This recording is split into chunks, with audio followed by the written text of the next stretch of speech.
Hello everybody, today I'm going to show you how to make the linen mousse stitch without changing colors, and also I'll show you how to make it with two different colors.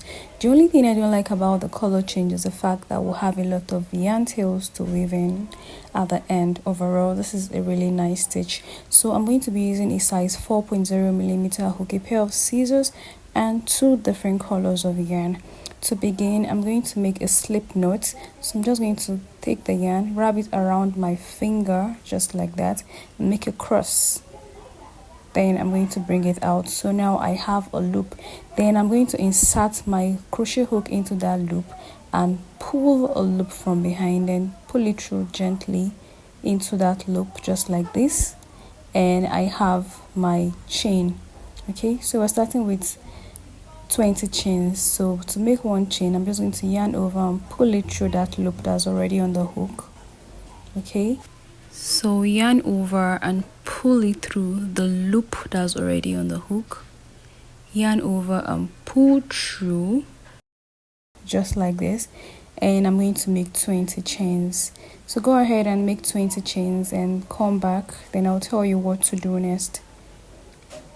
Alright, so here I am. I have my 20 chains all done, and I'm going to start working into the second chain from the hook.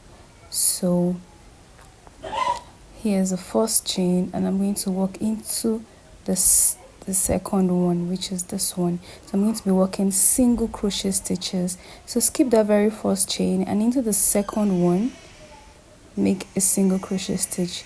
So insert the hook into that chain, grab a loop from behind. So now we have two loops on the hook. I'm going to yarn over and pull through the two loops, and that's our first single crochet stitch.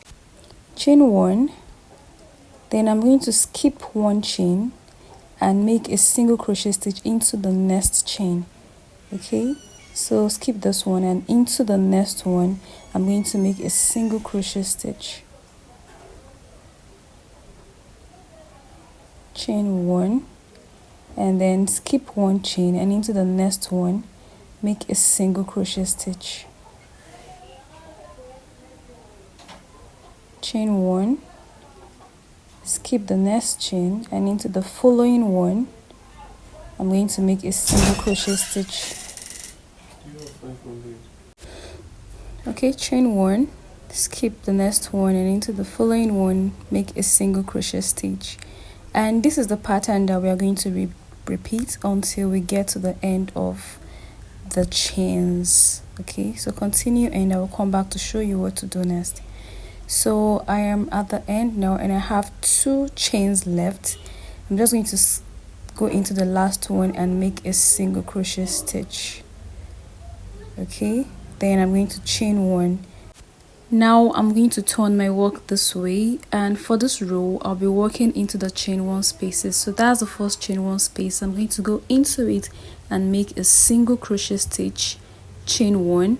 So I'm skipping the single crochet stitches, and I'm working into the chain one spaces between them.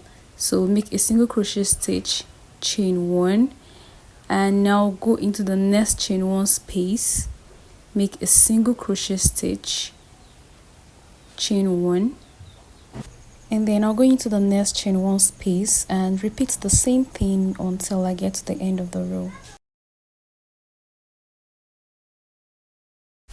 So I am at the end of the row now, and I have one last chain one space left, and into that space I'm going to make a single crochet stitch, chain one, and now we have one single crochet stitch left from the previous row. We're going to make sure to work into that single crochet stitch. So make a single crochet stitch into that single crochet stitch. This is so everything will be properly aligned. Okay, this is what it looks like. Now I'm going to chain one and turn again and locate the chain one spaces. So just pull it a bit, you can find the chain one spaces this way. Then here I am working into the first chain one space, chain one, then go into the next chain one space, make a single crochet stitch, chain one, go into the next chain one space, make a single crochet stitch, chain one, and you're going to continue this way until you get to the end. and when you get to the end, make sure you work into the last single crochet stitch, then chain 1 and continue. So this is what we're going to repeat for the panel that we did not do change of colors, and this is what it looks like.